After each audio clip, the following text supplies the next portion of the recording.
Hi everyone. I decided to go ahead and make a video today.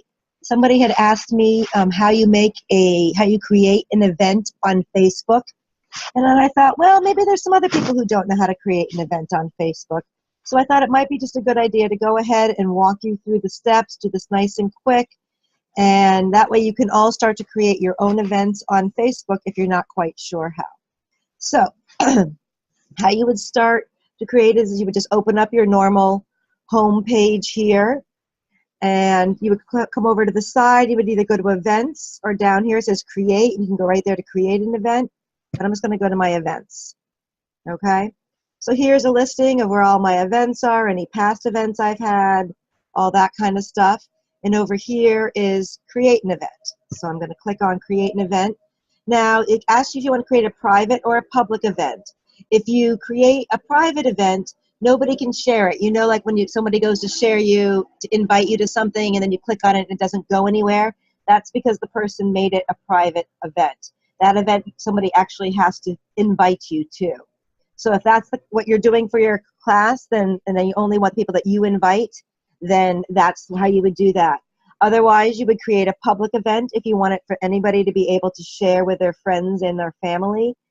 But know that everybody will be able to see that. So once you make that public, a lot of times I have not even shared it on my page yet, but just by making it a public event, I see people start to like it or so forth. And so it obviously shows up in my feed that I've created this event. So just know that that's what that is. So I always tend to go with public events because 99% of my classes are open to everyone, and I like the fact that people can share them. So I'm going to click on that.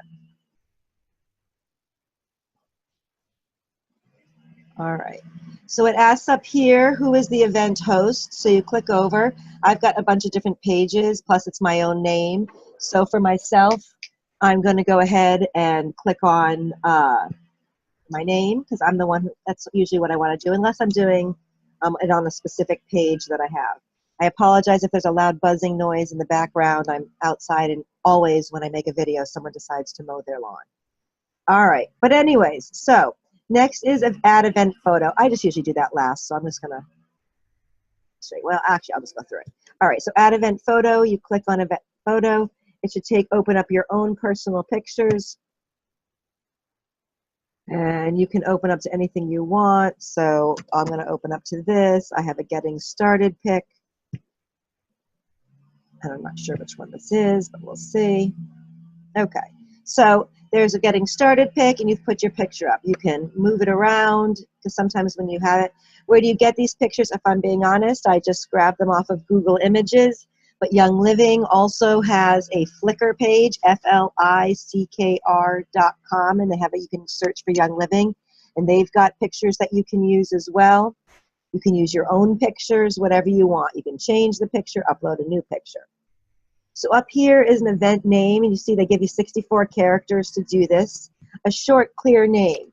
My feeling is this should be pretty much up front. People should be knowing what they're going to get. I know for me, I get invited to a lot of events. So I just, something's got to kind of jump out at me for me to really want to go forth and click it open if it's not from a good friend who's sending it. So, event name. So I'm just going to do, just for right now, getting started with essential oils. All right. Location. So you click on that. Where is it going to be? So I don't know if it's still in here, but my business used to be in here. Let's see. Here, I'll go down here. This is Sherry's. So Healthy Habits Massage Therapy. So I click on that right there. Okay, so I click on that, and now it sends me there, and it will actually, if somebody was to open it up, it would give the address once they get it and show the map. You've all probably opened up an event before. Then your start date and your start time, end date, your end time. You don't have to do an end date, I don't believe. What I always tend to do, if it's a Facebook Live class or a Facebook class, is I set my end date further in advance. So, so if it was the 16th that I was teaching a Facebook Live class, and I wanted people to be able to view it later and watch it later, I would then make my end date you know, maybe the 24th. And you can see, I think it only gives me that far. I don't even think it lets me, yeah, see, it only lets you end about 2 weeks later. So it depends on how long you want to do it for, but you can set it for whenever. Excuse me. And now that will stay, all that information will be there available for people for a couple of weeks to stay. All right, so next is our details section. This is where you're going to describe the event.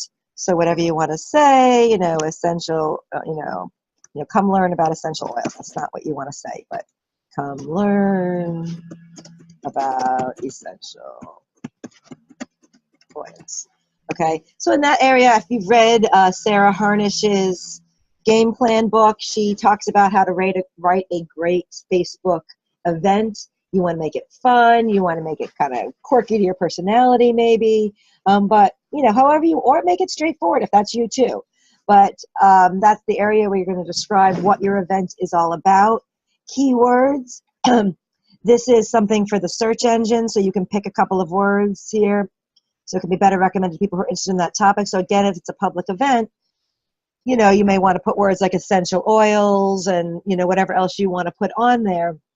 That will attract people who are not already, you know, friends with you or not, who are looking for things like that. They will be able to see your event.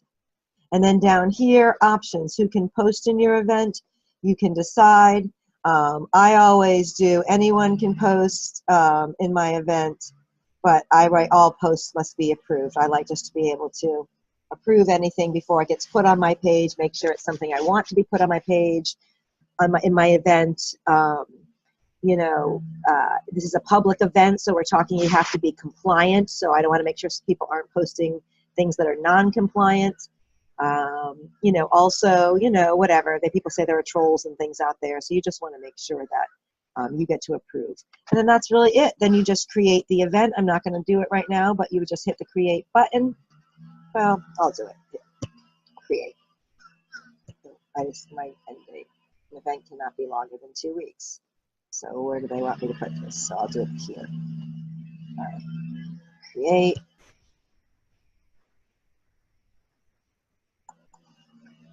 And there's your event. La da da da da. So see all of that. Great. So now let's see what happens if you want to share it. You can share it. You can invite your friends. You can share in Messenger. You can share just directly in your news feed where you can add a little post to it. Right here is where you can do some other things, as you see. And then if you go up here, this is where I want to go. You can boost your event, so that means you can pay for it to go out to more people. You can share here, but you can also edit here. So this is where you can edit the picture. You can remove it. You can drag it here. You can change any of the names. You can change the date. But this is what it also does, and I don't know why it doesn't give you this option earlier on, but once you have created the event, then it gives you this new option to add a co-host. So after you have somebody you want to co-host with, you create the event, post the event, then go back in and edit the event, add your friend. So I'll add Sherry since it's going to be at her place that we're saying. This is just a make-believe class. Pending. I'm going to save that. All right, and then that co-host is pending, so I have to approve that.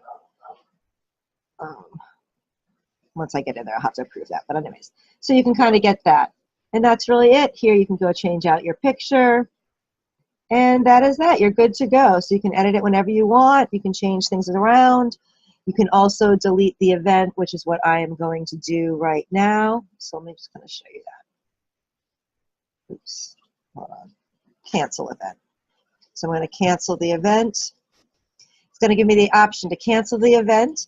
It says that my guests will be notified. So if people have already signed up and then you decide that you don't have enough people and you want to cancel the event, or for whatever reason you need to, you would go to this. People will be able, they'll get a message, this event has been canceled. You won't be able to change the event. You won't be able to edit it, but people will still be able to post to you. If you delete the event, they will also be noted that event has been canceled, but everything that you've created will be deleted. And that's what I'm going to do right now. Confirm. And my event is now gone. All right. So that is pretty much the how you create an event in Facebook. Very, very easy, pretty self-explanatory. And if you need any help, you can go to our Oils 365 page, and somebody there can go ahead and help you with that. Have a great day. Bye.